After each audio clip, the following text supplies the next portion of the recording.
یا کمال ہے بھائی؟ یہ کیسے ہو سکتا ہے کہ آپ ایک ملک کے اندر ایک قانون کو رکھتے ہو اور جرم کرنے والوں میں پہلے تو آپ نے فوجیوں کو باہر نکال دیا کہ فوجی جو ہیں وہ اس قسم کے قوانین کا کچھ میں جواب دینی ہے کہ ان کا اپنا ایک سسٹم ہے. پھر ججز نے کہا جی ہمیں بھی مت پوچھو، ہمارا اپنا ایک سسٹم ہے.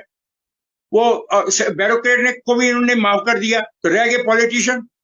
مطلب اس وقت جو پاکستان بدترین اقتصادی صورتحال کا سامنا کر رہا ہے اور ڈیفالٹ سے بچ گیا، مطلب کونے پہ کھڑا ڈیفالٹ کے، اس کو ڈیفالٹ میں دھکیلنے کے لیے ملک کے اندر ایک لا یقینی صورتحال پیدا کرنے کے لیے کیا خوبصورت فیصلہ کر دیا. یہ فیصلہ اس کی کوئی حیثیت ہی نہیں ہے، یہ بددیانتی پر مبنی ایک فیصلہ ہے، بددیانتی پر. میں کہہ رہا ہوں اگر ان کو کوئی اعتراض ہے تو I am ready to face the consequences. یہ کوئی بات ہے کہ آپ پارلیمنٹ سے بالاتر در فیصلے کریں؟ پہلے آپ نے 63 کے اندر فیصلہ کیا اپنی مرضی کا، اور وہ بھی پرسنل اسپیسیفک تھا، ایک سیاسی پارٹی کو فائدہ پہنچانے کے لیے تھا. اور یہ ایک سیاسی پارٹی کے رہنما کی اپلیکیشن کے اوپر یہ فیصلہ کیا گیا. یہ دوسری اپلیکیشن ہے جس نے پاکستان میں جمہوریت کی بنیادوں کو ہلا کے رکھ دیا. بہت بری جمہوریت تھی، بہت برے لوگ حکمران تھے، میں مانے لیتا ہوں، لیکن جس انداز سے ان سے چھٹکارا حاصل کیا گیا وہ اس سے زیادہ بڑی بدنیتی ہے. ایک جماعت کے سیاسی، ایک مذہبی سیاسی جماعت کے رہنما اور عمران خان ایک درخواست لے کے چلے گئے، اس کے نتیجے میں پرائم منسٹر کو فارغ کر دیا گیا. اب یہ درخواست لے کے گئے، خود درخواست اس نے دی ہے، اور جناب سارے کے سارے سسٹم کو دھچکا لگانے کے لیے ایک اور کھیل کیا گیا. تو یہ پاکستان کے ساتھ کرنا کیا چاہتے ہیں؟ I don't understand. دیکھیں سیاسی دشمنیاں، سیاسی جو ہوتی ہے جھگڑے، وہ اپنی جگہ، لیکن یہ کس کے خلاف جنگ کر رہے ہیں سارے؟ اگر پاکستان میں غیر یقینی صورتحال بڑھ جاتی ہے یا پھر اقتصادی صورتحال پہلے کسی کام کے نہیں، آج مجھے اتنا مہنگا پیٹرول مل رہا ہے، لوگ سارا ملک چیخ رہا ہے، تو کیا یہ چاہتے ہیں وہ چیخ و پکار حقیقی طور پہ ایک سول نافرمانی کے اندر کنورٹ ہو جائے؟ یہی ان کی خواہش ہے نا، اور اس کا وہ اظہار کر چکے ہوئے ہیں. میں کوئی انہونی بات نہیں کر رہا، میں ایسی بات نہیں کر رہا کہ جو میں اپنے پاس سے بنا کے آپ کے آگے پیش کر رہا ہوں. ان کا ایک پلان ہے، ان کا ایک منصوبہ ہے جس کا وہ اظہار کر چکے ہیں. یہ جو ججز کو واپس لانے کی تحریک آپ لوگوں نے چلائی تھی نا، انقلابیوں نے اور جمہوریت پسندوں نے، وہ انتہائی ناقص بودھی بنیاد پہ چلائی تھی. اور اس میں ایک شخص بننا چاہتا تھا صدر پاکستان، وہ صدر پاکستان بھی نہیں بن سکا، اور اب بیچارہ بہت ہی پریشان ہے اور بہت عجیب قسم کی گفتگو کرتا ہے. انتہائی قابل احترام تھا میرے لیے، اور آج بھی قابل احترام ہے. بڑا ہی انٹیلیجنٹ اور ذہین آدمی تھا سیاست کے اندر، لیکن وہ صدر پاکستان بن نہیں سکا، اور پاکستان کے اوپر ایک ایسا عذاب ڈال دیا کہ یہ ججز ہیں کون؟ یہ ججز جو آئے یہ کس طرح آئے؟ ایک ایگزیکٹو آرڈر کے ذریعے ججز بن گئی، اور خود یہ جب ان پہ یہ بات آتی ہے تو یہ کہتے ہیں نہیں جناب ہم تو کسی کو جواب دے نہیں ہے، ایون پارلیمنٹ کو جواب دے نہیں ہو رہے. اور ان ججز نے بغاوت کی پارلیمنٹ کے اس فیصلے کے خلاف، جہاں پہ یہ طے کیا گیا کہ ججز کی جو اپوائنٹمنٹ ہے اس کی نگرانی پارلیمنٹ میں ہو سکتی ہے. یہ لوگ کون ہیں؟ کون یہ لوگ؟ I am very sorry to make such a blunt statement today, لیکن سوال یہ کون لوگ ہیں؟ یہ نوکریوں سے نکالے ہوئے مجموعی طور پہ زیادہ تر وہ ہے جن کو نوکریوں سے ڈسمس کر دیا گیا تھا.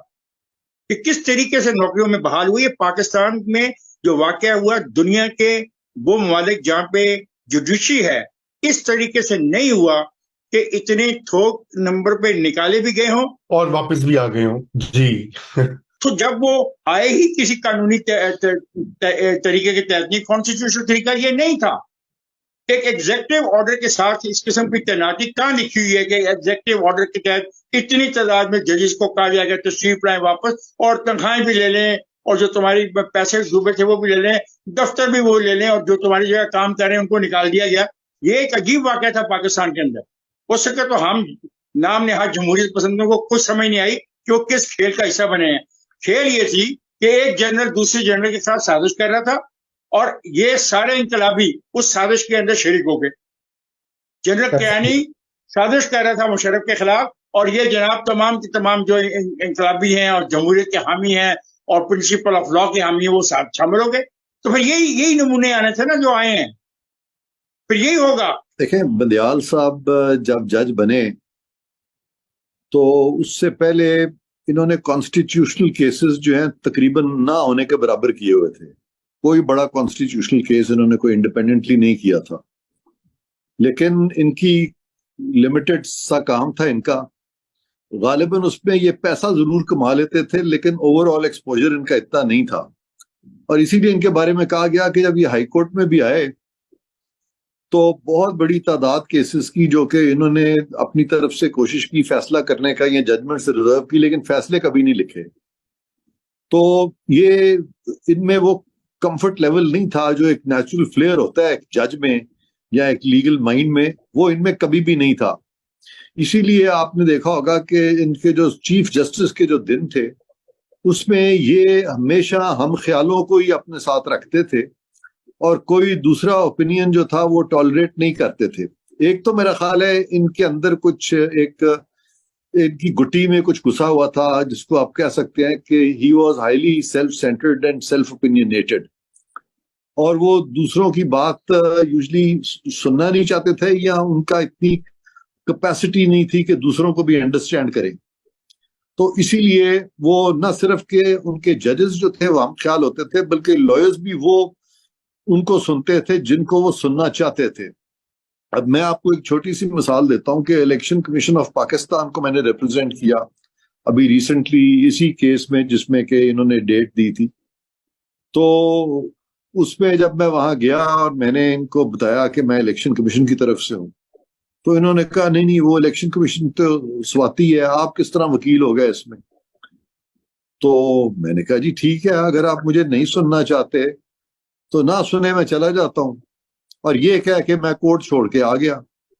اگلے دن پھر الیکشن کمیشن والے سارے میرے پاس آئے، ان کا سارا سٹاف آیا، ان کے سیکرٹری صاحب آئے کہ نہیں جی آپ ہی اس کیس میں جائیں. تو بہرکیف میں پھر گیا اور پھر